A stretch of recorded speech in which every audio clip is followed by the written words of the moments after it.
பெரிய ஃபாதரும் சின்ன ஃபாதரும் எனக்கு கொடுத்துருக்கிறது மிகப்பெரிய வாய்ப்பு. இன்னொன்று, டாக்டர் பேசுகிறாரு, ஐபிஎஸ் பேசுகிறாரு, ஐஆர்எஸ் பேசுகிறாருன்னு சொல்லி வரிசையில் என்ன எதுக்கு சேர்த்தீங்கன்னு தெரியல முதல்ல. இதுவும் ஒரு சாதனை தான். அதாவது நல்லா படித்தவங்க சார்பாக 10 பேர்னா, நல்லா படிக்காதவங்க சார்பாக நீ ஒரு ஆள் பேசுப்பா அப்படிங்கிறார் ஃபாதரு. புனல்வாசல் புனித ஆரோக்கிய அன்னை மேல்நிலை பள்ளிங்கிறது என் நண்பன் சத்தியசுந்தரம் சொன்ன மாதிரி உயர்ந்து நிற்கிற கட்டடம். ஆனால் அதை கட்டடமாக மட்டும் நினச்சி கடந்து போயிட முடியாது. அது நம்ம எல்லாரையும் தூக்கி சுமந்த கருவறை.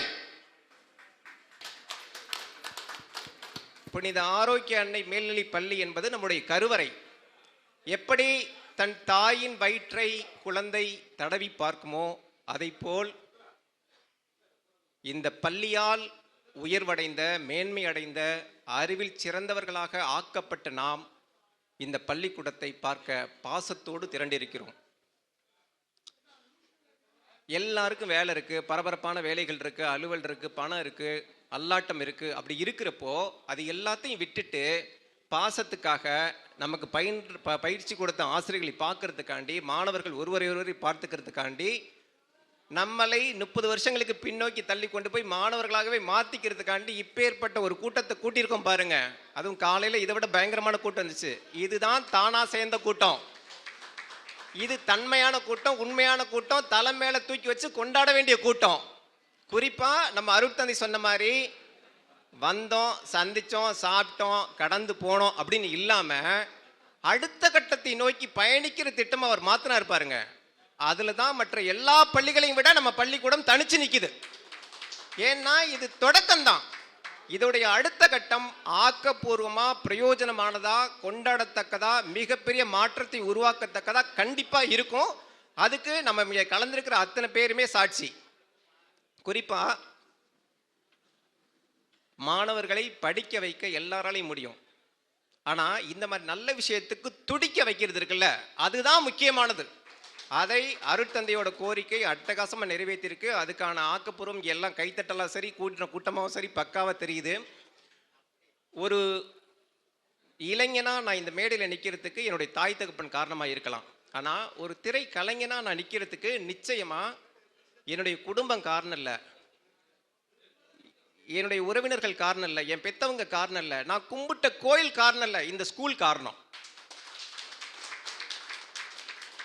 சரி, ஒரு கூட்டத்தில் கலந்துக்க வந்தோம், ஃபாதர் வந்து கருணையோடு பேச அழைச்சிட்டாரு. அதுக்காண்டி நம்மளும் இந்த ஸ்கூலை புகழ்ந்து 4 வார்த்தை பேசிடுவோங்கிற எண்ணத்தில் நான் சொல்லவே இல்லை.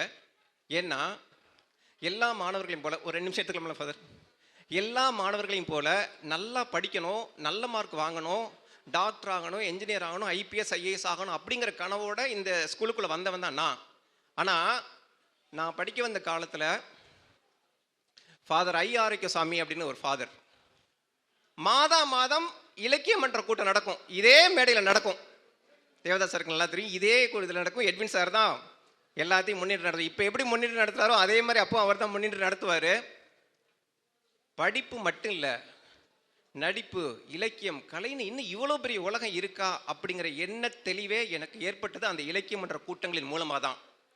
அடுத்து நான் அந்த ஆசிரியர்கிட்ட பயின்றது இல்லை, ஆனால் மாணவர்களே, அன்பானவர்களே அப்படின்னு பன்னீர்செல்வம் சார் பேசுவார் பாருங்க. நம்மளும் கவிதை எழுதலாமோ அப்படிங்கிற எண்ணம் அப்பதான் ஏற்பட்டுச்சு. அதுக்கு அடுத்து அருள் பால்ராஜ் சார் நாடகம், கலை, பாட்டு எல்லா விதத்திலையும் மனசுக்குள்ள மிகப்பெரிய மாற்றத்தை உருவாக்குன ஆசிரியர் அவர். ஒரு தோட்டத்து மலர்கள்னு அவர் ஒரு நாடகத்தை எழுதி இயற்றி இங்கே அரங்கேற்றினப்ப நாமளும் ஒரு திரைக்கதை எழுதலாம் அப்படிங்கிற எண்ணம் எனக்கு அப்பதான் உருவானுச்சு. குறிப்பா, மிக குறிப்பா 8வது படிக்கிறப்பவே இந்த இடத்துல இச்சு போடணும், இந்த இடத்துல இப்பு போடணும்னு அழகா தமிழ் சொல்லி கொடுத்த பட்டுக்கோட்டை ஐயா, பாடத்தையே படமா நடத்தி காட்டின பாலசுப்ரமணியம் ஐயா, நம்ம மைக் டைசன் ஐயா, ஆலங்குடி ஐயா, இந்த மாதிரியான தமிழ் ஆசான்கள் மூலமாக இந்த இலக்கியம் ஆர்வம், கலை ஆர்வம் ரொம்ப ஜாஸ்தியானுச்சு. ஒரு நாள், எப்போவுமே நம்ம எல்லாருமே ஓவிய ஆசிரியர்னு கடந்து போவோம். அவர் ஒரு நாள் கூட்டத்தில் கோயில் புறா பாட்டை பாடினார். மொத்த கூட்டமாக ஆரவாரிச்சு கைத்தட்டிடுச்சு. ஏன்னா அது வரைக்கும் அவர் பேசி கூட நாங்கள் கேட்டதில்லை. ஓ, பாட்டுக்கு இவ்வளவு பெரிய பாராட்டு கிடைக்குமா? அப்ப படிப்பை தாண்டி நம்மளுடைய நோக்கம் திரைப்பக்கம் திருமணங்கிற எண்ணத்தை விதைத்தது இந்த பள்ளிக்கூடம் தான். மிக குறிப்பா மிக குறிப்பா ஒரு மேடையில் நானும் நடிகர் சிவகார்த்திகேயனும் நிற்கிறோம். அப்போ சிவா ஒன்று கேட்குறாரு, அது எப்படிண்ணே ஒரு மேடையில் இவ்வளவு கண்ணியமாக பேசுறீங்க அப்படின்னப்போ, அதே மேடையிலேருந்து தூரத்தில் என்னுடைய ஆசிரியர் தேவதாஸ் சார் நிற்கிறார். தூரத்தில் நிற்கிறாரு. அப்போ மேடையில் இந்த சிவகார்த்திகேயன்ட்ட நான் அவரை கை காமிச்சு, தம்பி மைக்கில் பேசுகிறப்ப நான் கவனமாக பேசணுங்கிறத கற்றுக்கிட்டது அதோ அந்த உட்காந்துருக்கல தேவதாஸ் சார் அவர்கிட்ட தான். அவர் சொல்லி கொடுத்ததுனால தான் நான் இந்த மேடையில் நிற்கிறேன் அப்படின்னு சொன்னேன். ஏன்னா சின்ன வயசில் சார் மைக் பிடிச்சி பேசணும்னு ரொம்ப ஆசை சார் எனக்கு. நம்ம ஆர்எக்ஸ்எம் மேனன்ட்ட கூட அண்ணன் இந்த தேர்தல் பிரச்சாரத்தப்பெல்லாம் எனக்கு மைக்கு கொடுங்கன்னு கெஞ்சுவேன். 6வது வயதில் படிக்கிறப்போ லாட்டரி சீட்டு விற்றுட்டு போகிறப்போ அந்த ஆட்டோவில் விற்றுட்டு போவாங்கல்ல, ரிக்ஷாவில், அவங்கள்ட்ட மைக்கை வாங்கி என் பெயர் சரவணன் அப்படின்னு சொல்லிட்டு கொடுத்துருவேன். இதை நம்ம சார் பார்த்துருக்காரு, எனக்கு தெரியாது. நான் வகுப்புக்கு வந்தப்போ இங்கே வாங்க என் பேர் சரவணன் அப்படின்னு கூப்பிட்டாரு. கூப்பிட்டு அவர் சொன்ன வார்த்தை, நீ சாதாரணமாக பேசுகிற வார்த்தை மைக்கில் பேசுனீங்கன்னா 100 வார்த்தைக்கு சமம்னாரு. நான் ஒரு தடவை சொன்னால் 100 தடவை சொன்ன மாதிரி அப்படின்னு ரஜினி சொன்னதெல்லாம் லேட்டு. எங்கள் சார் எனக்கு 7வது படிக்கிறப்பே அதை சொல்லி கொடுத்துட்டாரு. ஒரு மைக்கில் பேசுகிறப்ப கவனமாக பேசணும். ஓம் பேரை நீ சொல்லக்கூடாதுப்பா, நீ பேசுகிற கருத்து இதை பேசுறது யாருங்கிற எண்ணத்தை மற்றவங்க மத்தியில் உருவாக்கணும் அப்படின்னு சொல்லி கொடுத்த அந்த இது இன்னைக்கும் மைக் பிடிச்சா என் மனக்கண்ணும்னால தேவதாஸ் சார் முகம்தான் வந்து போகும். அதே மாதிரி சிவகார்த்திகேயன் மாதிரி சசிகுமார் சார் பல இடங்கள்ல இவ்வளவு கமர்ஷியல் கதைகளை வச்சுக்கிட்டு ஏன் வந்து தரமான படம் தான் பண்ணுவேன், சமூகத்துக்கான படம் தான் பண்ணுவீங்கன்னு கேட்குறப்போ அதுக்கு நான் சொன்னேன், சார் இயல்பாக ஒரு வசனம் சொல்லுவாங்க, நீ படித்த ஸ்கூலில் நான் ஹெச்எம் அப்படிங்கிற டைலாக் கேட்டிருப்பீங்க.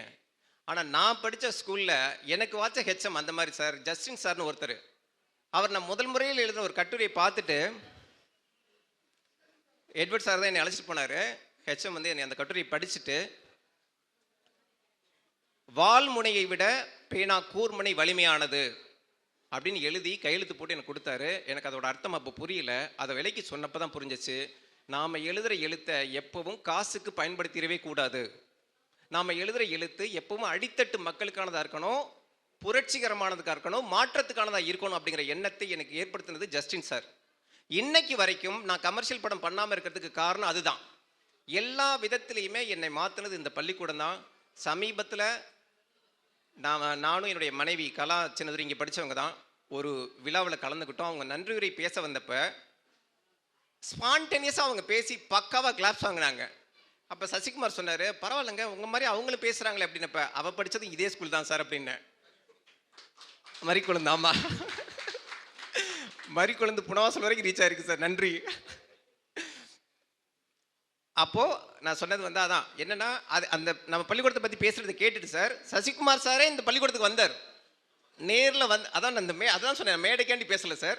உண்மையாகவே ஒரு நல்ல படம் பண்ணுறோம் அப்படிங்கிற எது யார் என்ன சொன்னாலுமே நான் வந்து என்னுடைய பள்ளிக்கூடம் தான் காரணம் அப்படிமே, என்னோட அம்மா அப்பா கூட காரணம் கிடையாது அப்படின்னு. அதே மாதிரி தான் நடிகர் சூரியிட்ட சொன்னப்போவும், கஜா புயலுக்கு நடிகர் சூரி புனவாசல் வந்தப்போ என் வீட்டுக்கு வந்தப்போ, அண்ணன் என் வீட்டுக்கு வேணாம், எங்கள் ஸ்கூலுக்கு வாங்க, எங்கள் ஸ்கூலை பாருங்கள், எங்கள் பசங்களை பாருங்கள் அப்படின்னு சொல்லி நம்ம ஸ்கூலுக்கு தான் அழைச்சிட்டு வந்தேன். ஸ்கூலுக்கு அழைச்சிட்டு வந்து நம்ம மாணவர்களை காமிச்சிட்டு ஃபாதர் வாத்தியார்கள் எல்லாரையும் பார்த்துட்டு சூரியனை காரில் என்னப்போ சொன்னார், நீங்கள் ஓரளவுக்கு தன்மையான ஆளாக இருக்கிறதுக்கு நீங்கள் படித்த நல்ல புத்தகங்கள் காரணமாக இருக்கும்னு நான் நினச்சேன். ஆனால் இப்போ தான் தெரியுது நீங்கள் நல்ல புத்தகங்கள் படிக்கலை, நல்ல ஸ்கூலில் படிச்சிருக்கீங்கன்னு இப்போ தான் புரியுது அப்படின்னாரு. அந்த மாதிரி எனக்கு கிடைக்கிற இடத்துலலாம் என்னுடைய பணி ஏதாச்சும் பேசப்படுற பணியாக இருந்தால் நிச்சயமாக அந்த இடத்துல என் கண்ணு முன்னால் நான் நன்றி கூறுறது இந்த ஆரோக்கிய அன்னை பள்ளிக்கு தான் இருக்கும். மிக குறிப்பாக இந்த நிகழ்வுக்கு நம்மளை அழைச்சப்போ 2 மாணவர்கள்ட்ட நான் பேசினேன், என்னுடைய உயிர் நண்பர்கள். ஒருத்தர் நம்ம மதன்பட்ட ஒரு அன்பரசன், என்னன்பா ஏரோநாட்டிக்கல் இன்ஜினியராக இருக்காரு, என்னன்பா அந்த இதுக்கு வர்றியான்னு கேட்டப்போ ஒன்று சொன்னார். அவர் மாஸ்கோவில் பயங்கர குளிராக இருக்குது, நான் ஒர்க் பண்ணுற ஃப்ளைட்டில் சரி பண்ண முடியலை, அதனால என்னால் வர முடியல அப்படின்னாரு. இன்னொரு நண்பன் கீழே புனவாசல் சதீஷ்ட நான் பேசினப்ப, நண்பன் நான் மாடு மேய்ச்சிட்டு இருக்கேன், கண்டிப்பாக வந்துடுறேன் அப்படின்னாப்புல. மாஸ்கோவில் பனிமூட்டமாக இருக்குன்னு விமானத்தில் வேலை பார்த்துட்டு இருந்த மாணவனும் கீழே புனவாசலில் மாடு மேய்ச்சிட்டு இருக்கேன்னு சொல்கிற மாணவனும் ஒரே பள்ளியில் படித்தவங்க தான். மாடு மேய்க்கிறது ஒன்றும் கேவலமான தொழில் நான் சொல்லலை. ஆனால் ஒரு பள்ளிக்கூடம் எப்படிப்பட்ட கல்வியை கற்றுக் கொடுக்கறதுக்கு காரணமா சொல்றேன். ஏன்னா ஏரோநாட்டுகள் எவ்வளவு முக்கியமோ அதே மாதிரி தான் ஏர் ஓட்டுறது முக்கியம். இங்க என்ன தொழில் பார்க்கறாங்கிறது முக்கியம் இல்ல.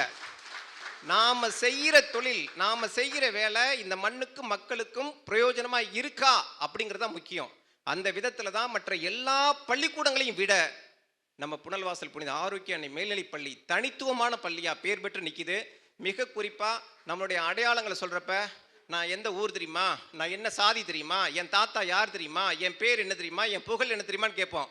ஆனா இங்க வந்திருக்கிற நம்ம எல்லாரும் உலகத்தோட எந்த மூளைக்கு போனாலும் நான் படிச்ச ஸ்கூல் எது தெரியுமா அப்படின்னு கண்ண மூடி கேட்கலாம். ஏன்னா நாம எல்லாருமே புனித ஆரோக்கிய அன்னை மேல்நிலைப் பள்ளி அப்படிங்கிற தாயோட கர்ப்பத்துல தரித்த குழந்தைகள். நன்றி, வணக்கம்.